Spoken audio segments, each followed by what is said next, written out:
Hi dear friends, today we are going to discuss the topic of international security, which is the first subtopic of the third topic of current affairs known as global issues. International security is a modern concept. It has been evolved since 1990s, and since then we have seen that as the trends were changing, the concept of international security is in a kind of evolving state. Here in this lecture, we are going to discuss several stages of how this concept was evolved, why there was a need to discuss something such as international security. As we know that previously there were concept of traditional securities or the securities related to the countries, their militias, the regular military forces, countries being engaged in different conflicts and wars. But now something has happened which cannot be called as national, and it is something beyond borders, and that's why we need to understand this on the international forum or on an international level. With the initiation of the institutes like United Nations or the international monetary organizations, financial institutions such as IMF, World Bank, WTO after 1945, these were the concepts to understand the reshaping of the global policies. But the international security was not something which was discussed. Rather, we can see that it was in the late 1990s that this concept was initiated and it became a public concern and not only related to the academics or intellectuals. So here we are going to discuss different dimensions of international security, why this concept was evolved, and what are the challenges that the world is facing right now. So I have divided this lecture into a kind of timeline where we will discuss the background of this concept, then we will discuss the further evolution in a step-by-step procedure, and then we will reach what is happening contemporary, so that any type of question which may be asked in the coming papers, you would be able to address that. Obviously, they will not directly ask what is international security and how we should deal with that, but there could be any kind or any type of the question that would be related to the modern security threats and how the countries are dealing with that, and why it is a requirement of our time to stay together and to face these challenges. So the issue of international security became a public concern back in 1992 in the Rio de Janeiro summit. Basically, that summit was, convened to discuss the environmental changes, because the climate change or the global warming was a relatively new issue which required an international effort to cope with. And then we see that in the aftermath of that summit in 1995, we see the Kyoto Protocol and the Copenhagen and then the Paris Agreement. But that is something which is known as the base of the reshaping or the changing global phenomena, and how the threats are evolving on the international level, and how and why there is a need to address them. So the environmental changes or the climate change become the public concern, and it was known as the greatest of the international security threats, and and the countries combined together to cope with that issue. But after that, in 1994, we see that there was a human development report issued by United Nations which mentioned that what type of threats are currently being faced, and they are required to be resolved.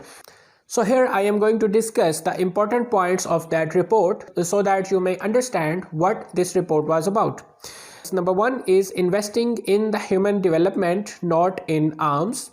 Engaging policymakers to address the emerging peace dividend, giving United Nations a clear mandate to promote and sustain development, enlarging the concept of development cooperation so that it includes all flows, not just aid, agreeing that 20% of the national budgets and 20% of the foreign aid be used for human development, and establishing an economic security council. So here you see that it was not only about environment, which was a public concern, but also the other things that are included in this report. Investing in human development and not in arms, because that was a time the new world order was in place. It was just in 1992 when the Soviet Union was dismantled and United States emerged as a sole world power. So you can see that how the Western system was emerging, and first of all what they did was that whatever the world has faced in the previous years, in the years of Cold War, that should not happen again. The countries should not engage in a kind of conflict or to gather money and resources to wage a war against another nation or a country. And those economic resources which previously the countries were spending on their military power should be spent on economic development. They should be spent on the human development. That is what the first point is saying. You can see that in investing in the human development and not in arms, to control the arms race. Number second was engaging policymakers to address the emerging peace dividend. Okay, United Nations to clear mandate. Yes, the fourth point is enlarging the concept of development cooperation so that it includes all flows, not just aid. It was a kind of an effort to tackle the problem of money laundering. Money laundering is not a new issue, as I have discussed in another lecture on FATF, that it was a problem that was emerging in in 90s even, and now it is growing. And it was growing because it had support of some of the mafias at international level. But now this was addressed in this report, that all kind of flows of money, because these flows of money ultimately go to the wrong hands and they can end up in sabotaging the peace efforts. And then in the next point, there was a need to establish an economic security council that was to secure the financial flows that were happening between different countries, entities, business, etc. Then in 1996, we see a very famous book which was written by Roger and Trevor, named as International Security in the Modern World. In this book, I would also suggest all of you to take a look at that book if you cannot study it completely. That is very interesting because you will have everything you need to know about the international security by just giving a read. So here they have discussed the emerging concept of international security, and they have also analyzed that where all of this is going, what would be the future of the world in the coming decade or 2 decades. And now we will discuss the modern scenario. The modern scenario is starting from the year 2000, where we see that in the year 2001, global war on terrorism was initiated by the President of United States, George W. Bush. Why there is a need to start a global war on terrorism?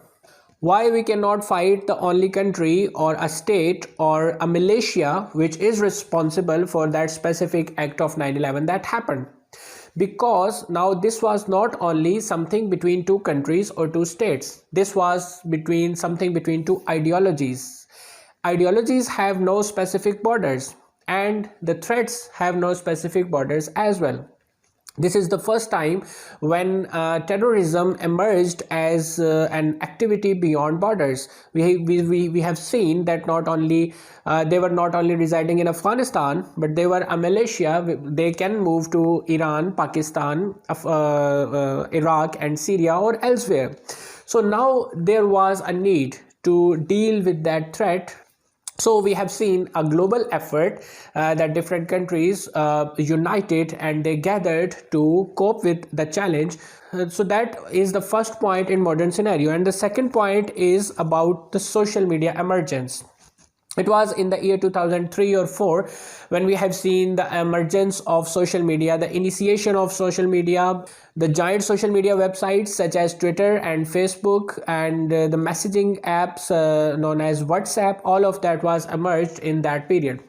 This was something new. People were not acquainted with that. That was a difficult concept to understand. But that was something positive, to get socialized with people, to get connected with the people. That was something good, but it had negative impacts as well. And it gave rise to another international security threat, which is known as cybersecurity.